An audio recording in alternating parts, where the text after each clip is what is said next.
કિંજલ, 7 વર્ષ પહેલા જ્યારે પહેલી વાર તને જોઈ હતી ત્યારે ખબર નહોતી કે મારું આખું જીવન તારી સાથે જોડાઈ જશે. એ દિવસ એક મુલાકાત હતી, પણ આજે એ મારી કિસ્મત બની ગઈ છે. છોકરી જોવા ગયો હતો માત્ર એક સંબંધ માટે, પણ પાછો આવ્યો મારા જીવનનો આધાર લઈને. તારી આંખોમાં જે નિર્દોષતા હતી એમાં જ મેં મારું આવતીકાલ જોઈ લીધું હતું. સગાઈના દિવસે જ્યારે તારા હાથમાં રિંગ પહેરાવી ત્યારે એ ફક્ત એક વિધિ નહોતી, એ મારા દિલનો એક હિસ્સો તને સોંપવાની ક્ષણ હતી.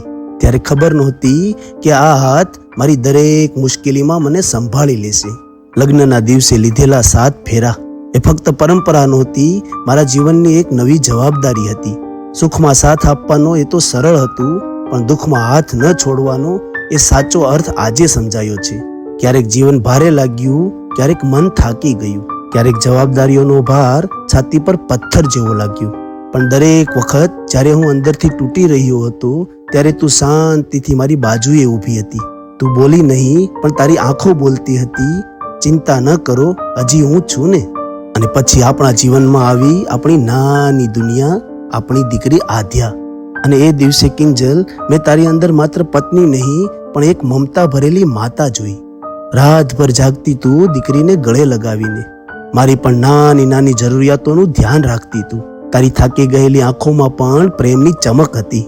આ 7 વર્ષમાં ક્યારેક હું ગુસ્સે થયો, ક્યારેક તને સમજવામાં મોડો થયો, ક્યારેક તારી લાગણીઓને પૂરી રીતે સમજી ના શક્યો, પણ તું હંમેશા મારા માટે પ્રાર્થના બની રહી. તું ફક્ત મારી પત્ની નથી, મારી શક્તિ છે, મારી હિંમત છે, મારી શાંતિ છે. ઘરનો દરેક ખૂણો તારા પ્રેમથી જીવંત છે. જો તું ન હોત તો કદાચ આ ઘર તો હોત, પણ ઘર પણ ન હોત. આજે 7 વર્ષ પછી હું ફક્ત એક જ વાત કહેવા માંગુ છું કે જો ફરી એક વખત મને જીવનસાથી પસંદ કરવાનો મોકો મળે તો હું ફરીથી તને જ પસંદ કરીશ.